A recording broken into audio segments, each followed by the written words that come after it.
So what that means, folks, is that someone actually put together that screenshot, doctored it, to make it look like Grok was actually responding to a question.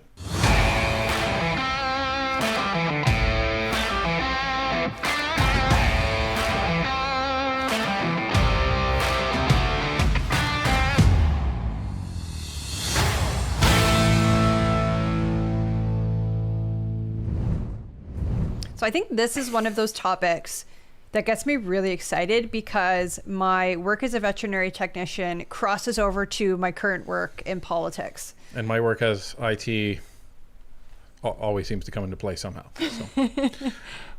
So do you want to introduce the topic or? Yeah, so recently Health Canada has said that they are removing labeling requirements for cloned meat and the offspring of cloned animals that are turned into meat. There's been a huge explosion on the internet about this. A lot of people are really upset about this. And I think that stems from a lack of understanding. First, I think a lot of people are getting cloned meat confused with lab-grown meat. So we're going to go into the topic of what exactly is cloned meat, what's the process, what happens, and let's go from there. And how there's a bunch of, where are you? Unmitigated horse pucky. Going on social media, like flat out fabricated crap. So first off, this has been going hog wild all over the place. So this is a screenshot of looks to be, based on our analysis, a alleged Grok conversation about cloned meat. And this says, why this matters for cloned meat. Brookfield is Canada's largest alternative asset manager. In 2022, it bought 49% of Trans-Ovogenetics, number two cattle cloning company for $250 million. That means BlackRock plus Vanguard, blah, blah, blah, blah, blah, blah. Now, this is complete. Unmitigated horse pucky. It's complete garbage. The only thing that's kind of true in that is point number one. So and you don't have to take my word for it.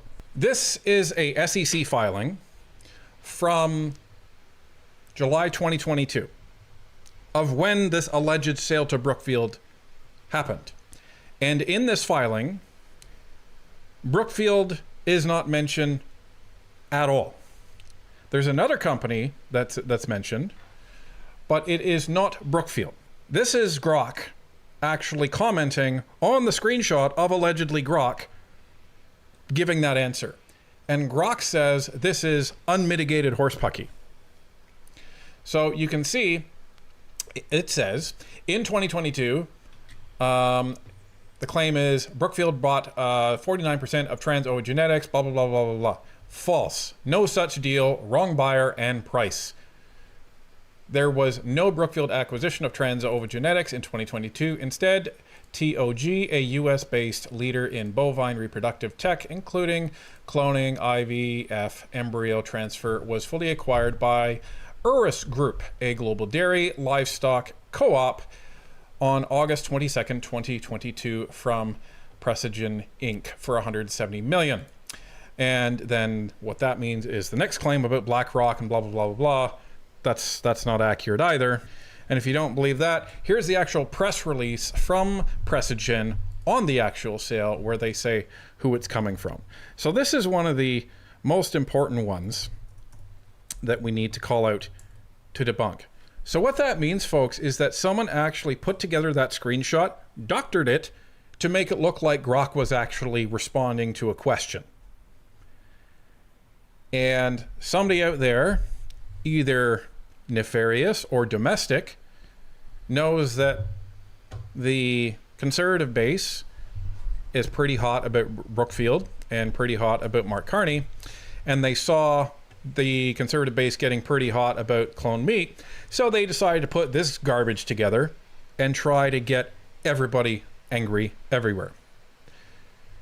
So when you see posts like this, you have to take them with a grain of salt and say, let me see if I can validate what's in that screenshot before I react to it. And if you can't find anything that validates it, it's harder to prove a negative, but you haven't found anything to prove it to be positive. And when you're talking about business deals like that, there's going to be something out there, because they always put out press releases for this stuff. Especially when their company's that big. So a lot of people are reacting just to this, and it's not true. Believe me. When Brookfield is involved with a conflict of interest in Canada, Mark Carney, we call it out. We just did. So in this case, there is no evidence that Brookfield even owns any shares of this company, because 100% of it was sold to this other organization. Which, to my understanding, is a co-op. Now, with the cloning, they might have, say, a bull that's, really good. He's really strong, and the calves are very hardy, and they produce good meat. So we want to breed this cow like a lot. But what maybe this cow is getting a bit old, like this bull is getting too old to really be breeding anymore. So what they'll do is they'll clone that bull and then allow the clone to continue breeding. So you're not actually eating meat from the cloned animal, you're eating the cloned offspring, if that makes sense. We're going to show some images. So there's the scientific graph that Tanya put together. Yeah, so this describes the process of cloning. So let's say that you have a bull, and that's going to be represented by the gray circle, and that's one of his body cells. Like, say you take it from the liver, it's a liver cell. And then what they do is they take out the nucleus, that's that little red dot, and then they put it into an egg cell from a cow that had its nucleus removed. So on the bottom, you can see the yellow egg cell, and then you take out the green nucleus. So it's just like an empty egg. And you take the nucleus from the body cell from that bull, and you put it into the enucleated egg cell, and that's how you get your clone. Then you take that clone and you implant it into the female cow, and that turns into a baby cow, and that's your new breeding bull. The food professor was actually doing a podcast recently, and he was asked about this. Now, there's no video per se. It's just an audio podcast. But I found it interesting to hear what he says, and I agree with a lot of it. Actually, all of it, I think. Speaking of explaining to the public exactly what they're doing, let's talk about cloned meat. And again, we've talked about this in a couple of contexts. In May. Yeah, we talked about it in May. Year. We talked about it in the context of salmon year and a half ago. Now, what's gone on? What's news that's got you thinking about cloned meat? Well, I heard from a good source. I won't tell you who, but I heard from a good source that so back in May we talked about it on the show, and what was announced is that the Health Canada is actually thinking of allowing the offsprings of clone animals, not the clone animals, but the offsprings of clone animal to be commercialized. So for I believe for beef and pork, and I don't think there are any other species included. But essentially, that would be it. And so they did consult. They went through. They opened up a cycle of consultations with different groups. About 1,200 people were involved. What I heard this week is that Health Canada intends to communicate with those 1,200 people, and that's it, telling them that they're going ahead, considering cloned meat, if you want to call it that way, not to be a novel product. So basically, it wouldn't require any approval whatsoever or any labeling for that matter. And so basically, we will soon have access to these products. Essentially, there's no labeling, no announcements, nothing, which to me is quite troubling. I think that Canadians actually deserve to know exactly what's going on with some of these things, because I mean, scientifically, there are no risks. I mean, there are little risks. There's always a risk, but risks are similar to regular meat. But it's not the science that the problem is, the silence. The silence that's the problem. Okay, so what is he saying there? He's saying that you have bull, they clone the bull is then born, Baby bull, yeah. Baby bull, who's the clone, mates with a another cow, and then the offspring of that's what goes to the store. So that's what they're saying. And he's saying scientifically, it's no problem. Same risk as regular meat. Well, it would be like if the cow had twins, like identical twins, which it does happen in animals that they do produce identical twins. When they twin, they typically have fraternal twins, but it does happen sometimes that they end up with identical twins. So it would be the same as having two cows that are identical twins, except they weren't in the womb at the same time. Now, what he's also saying is, listen, they didn't learn their lesson with the GMO stuff. They didn't learn their lesson there, where they didn't communicate what was GMO and what was not, and when they started putting all this stuff out, and they don't intend on labeling this appropriately. My question is why not? And that's his question. Why not? If there's no problem, then just label it. Allow the public to make their choice based on what they want. Health-wise, nutrition-wise, risk-wise, food professor is saying it's the fine. Same, yeah. So why not label it? And Right. I guess the other argument would be that, well, if it is the same, then why label it at all? So I think that's where you have two schools of thought that are at odds with each other. Well, I think it's better if you label it, and then you can have people that go out and have it and use it as a positive case study. Hey, I tried clone meat and it was fine. But and the thing is, you're not eating the clone, you're eating the offspring of the clone. Because cloning, we found out, ran about $15,000 per clone per Correct. successful? Yeah, it costs about $15,000 to clone one cow. So you're not going to pay $15,000 for one cow and then eat that cow, right? Right. So you're going to have that as your new breeding cow, and then the offspring that come from that are going to be what gets butchered and sent to the store. So why would they do this?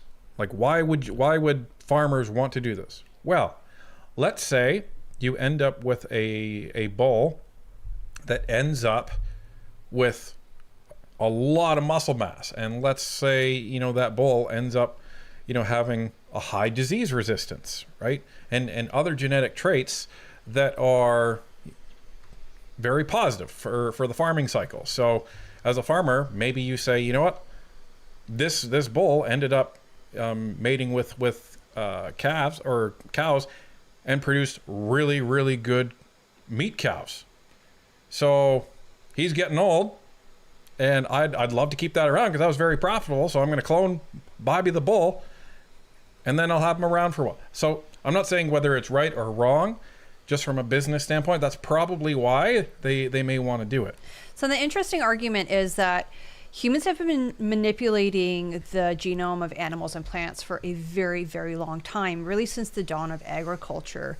And we do it in such a way that essentially we choose the mates for these bulls or these chickens or whatever it happens to be. It's called selective breeding.